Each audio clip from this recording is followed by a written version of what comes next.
नमस्कार दोस्तों। एक ऐसा कुतर्क जो आम लोगों को कैसे मैनिपुलेट करता है, जरा इस वीडियो को देखना और आगे मेरा जवाब सुने बिना मत जाना।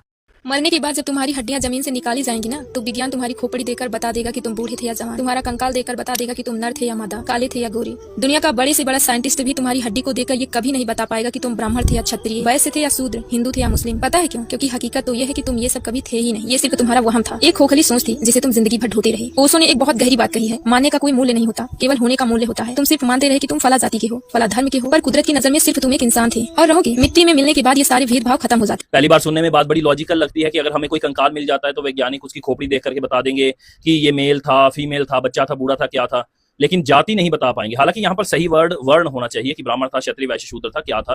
तो मैं आपसे पूछता हूँ, क्या उसी खोपड़ी को देखकर साइंटिस्ट ये बता देगा कि ये फौजी था, डॉक्टर था, टीचर था, एस्ट्रोनॉट था, बिजनेसमैन था, या ये कोई सेल्स एम्प्लॉय था, आदि आदि चीजें बता सकता है क्या? नहीं बता सकता। वो ये नहीं बता सकता ये एक फौजी था, या ये आतंकवादी था, ये ईमानदार व्यक्ति था, या कोई रिश्वतखोर था, ये कोई चोर था या साध था। तो इसका मतलब ये नहीं कि ये पहचाने व्यर्थ है। ठीक है, इसे समझ लीजिए अच्छी तरीके से।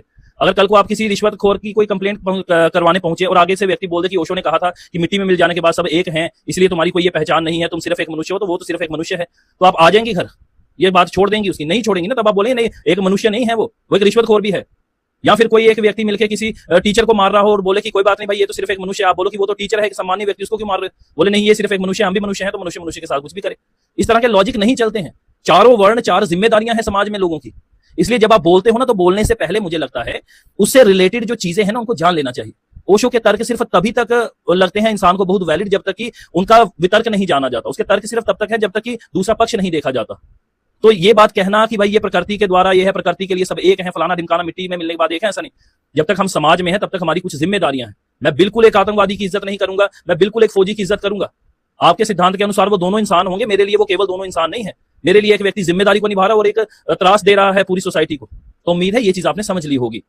दोस्तों, इस वीडियो में एक लड़की साइंटिफिक टेम्परामेंट को फॉलो करते हुए समाज में व्याप्त धर्म और धर्म आधारित पहचान को खारिज करने का तर्क अभिव्यक्त करती है, जिसे लेकर यह जातंकी चारों वर्णों को समाज की महत्वपूर्ण जिम्मेदारी बताते हुए कुतर्क अभिव्यक्त करता है, जिसके तहत यह व्यावसायिक पहचान और जातिगत पहचान को एक ही थैले में डालने की कोशिश कर रहा है।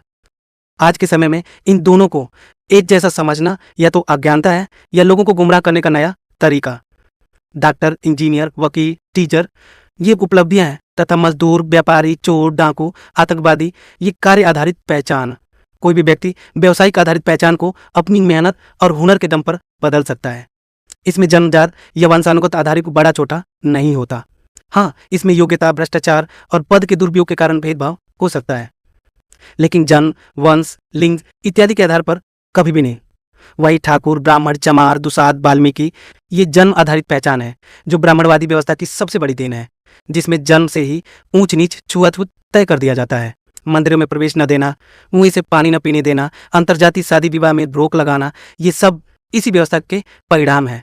और तुम कह रहे हो कि यह समाज चलाने का सबसे व्यवस्थित माध्यम है? नहीं, ये समाज में थोपा गया एक पदानुक्रम है, जिसमें कुछ जातियों को शुद्ध और कुछ को अशुद्ध घोषित करता है। एक बात तुम सही कह रहे थे कि अगर वैज्ञानिक धर्म आधारित पहचान को जस्टिफाई नहीं कर सकता, तो व्यवसाय आधारित पहचान को भी जस्टिफाई नहीं कर सकता। आखिर क्यों? क्योंकि यह दोनों ही पहचान मनुष्यों द्वारा दी गई है, न कि प्रकृति के द्वारा। दोस्तों, दोनों में सबसे बड़ा अंतर यही है कि जाति जन्म आधारित बोझ है और पेशा व्यवस्थित समाज का सबसे बड़ा जरिया। इसलिए दोनों को एक तराजू में तोलना ना तो वैज्ञानिक है, ना सामाजिक है, और ना ही न्याय संगत। चलिए दोस्तों, मिलते हैं अगले वीडियो में। तब तक के लिए नमस्कार।